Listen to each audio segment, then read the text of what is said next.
Today I'm just making salves. So it's a salve kind of day. Hello. So today I'm going to be making some salve. It's one of my favorite. I love my Calendula Plantain Salve. I always am reaching for it. Every shower or bath that I do, put it on my hands, put it on my feet.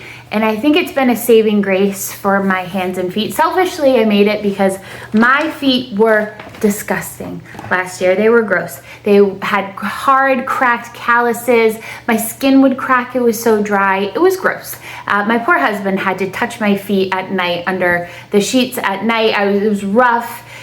Terrible. So he stayed with me, and I have since made a really nice salve for my feet that has helped my feet immensely. So I would not endorse this salve if I didn't actually believe in it, and it has cured my gross, ugly feet.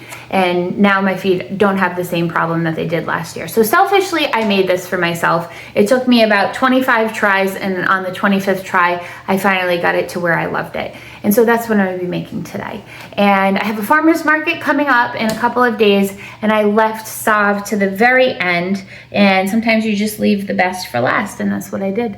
So I am going to take you through how I make salve. My bayberry wax has a hole in the bag, which is really disappointing because I don't have much of it. So I use both mango and cupuchu butter. And you don't use a lot of butters in a salve. You use more oils, liquid oils. And the butters can sometimes give it a gritty, grainy kind of texture. But if you do it right and you use maybe a small amount, it doesn't get gritty or grainy in my salve particularly. So I know a lot of salves they do without the butters, but I use very low percentage of mango butter, cupuchu butter. And the other things that I use are waxes. So I use a beeswax here, and beeswax is just white pellets that really lock in the moisture. So after a shower or bath, the beeswax is what is an occlusive barrier for water to not evaporate off of your skin. And so it kind of locks it in, keeps it there, and so beeswax is really good. The other wax I use is bayberry wax. So bayberry is a shrub that probably is growing in your front yard right now. And bayberry wax, I use this more for the scent. And the scent of bayberry wax, it smells like an earthy kind of feel. It's awesome. I love the way it smells. It gives it a smell at the end of the salve itself, because the salve doesn't really smell like much. It's unscented, the Calendula Plantain Salve, but this stuff is amazing.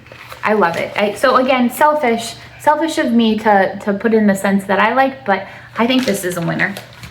So this is the bayberry wax. And then, like everything else of my products at Peonies and Petals, I like to incorporate all colloidal oats. If I have a chance to put colloidal oats in, I'm going to. And I think it's because of my mom. She always used to give me oatmeal baths when my skin was dry, irritated as a kid. And I think this stuff is great. It's genius stuff. And the Egyptians used to use it, so I mean, it's gotta be good. It's been around for thousands of years, and so that's what I use in a lot of my products. So I also use plantain extract, and plantain comes from a big green leafy plant that you likely have in your front yard. It contains tannins, and tannins have lots of anti-inflammatory, antioxidant properties. And so I use plantains for that purpose, and I also use the calendula for the same sort of purpose, anti-inflammatory, and it helps with the skin soothing benefits. Just a side note, plantain has been used for bug bites for centuries. It's been around since 1500. So they used to use it on bug bites, on sunburns. And so these are all skin soothing properties, extracts that I wanted to incorporate into my salve. And I use them in most of the 4 salves. If I don't have all 3, I'll have maybe 2 out of the 3. So you're getting the benefit of that too as well. And so I'm gonna take you through making some salve today, and it's one of my favorite things to make. It's easy, it's not hard to do. You melt the butters, you melt the oils, you put it all together, and then you cool it down. And so you'll see in the video when I use the phase A is when I heat the butters up to about 65 degrees Celsius on the burner that I'll use. I'll use a hot water bath, and not a burner, but a hot water bath. This way it doesn't burn the oils, it doesn't burn the butters, but I heat the butters first. And then phase B is where I use the oils. And so I will heat the oils and then just a little bit before I add it to the butters. And this prevents the beeswax, which has a high melting point, usually 65, 75 degrees Celsius, from precipitating out. And so if you do a cold shock with your cold oils, if it goes into phase A and it's not heated and it's not warm, what will happen is the beeswax will precipitate out, and this little baby will ruin a lot of your salve. You have to start over. I've had this happen to me a few times because I forget sometimes too. I write everything down, but then I don't read it, and then I forget that if I don't heat my oils, it will ruin it.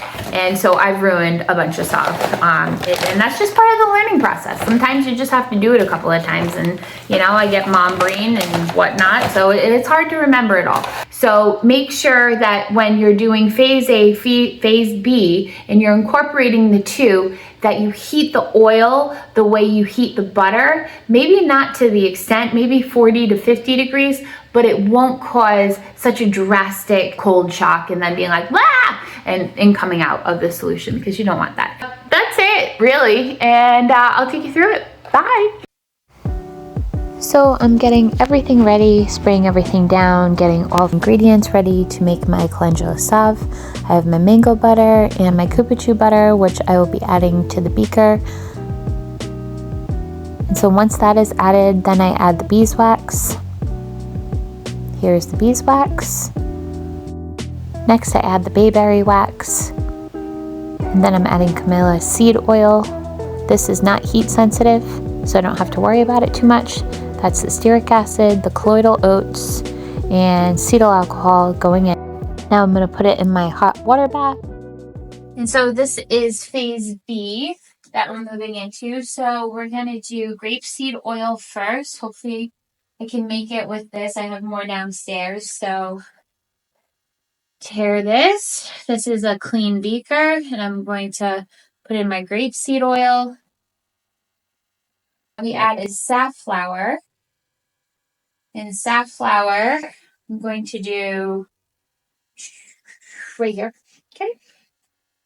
And that one is done. So I am going to put this all into one big beaker. And then I'm going to add in my hemp seed oil. So we don't let this sit on the heat for long, because we don't want to denature all the goodness of that oil.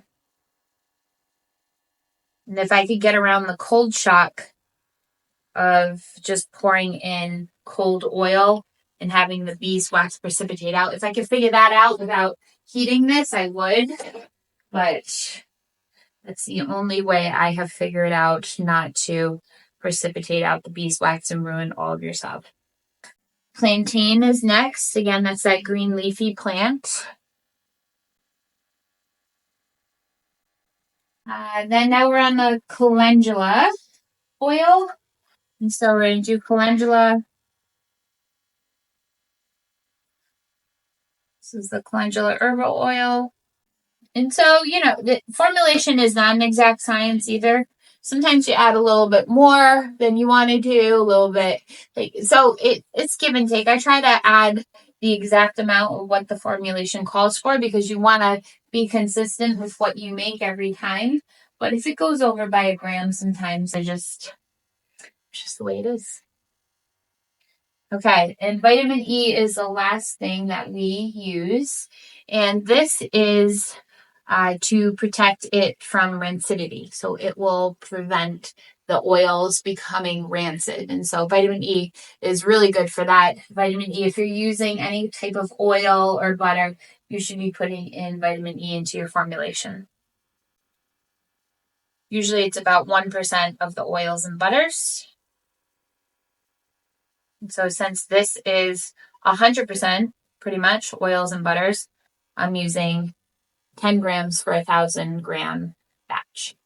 So that is the 1%. So I'm mixing this all up, all this goodness, and then this will be poured into phase A. I'm going to get all of my tins ready so we can do it quick.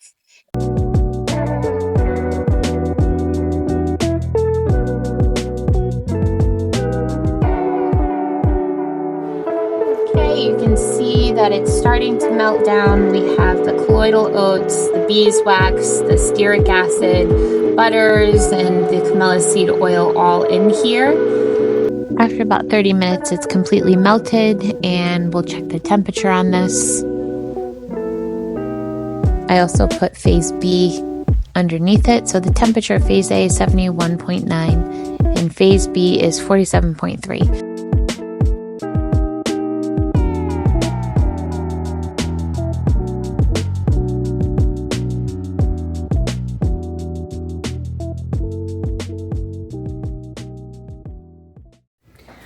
And so I made a bunch of them, and this is what they look like. This is the final product of the Calendula Plantain Salve.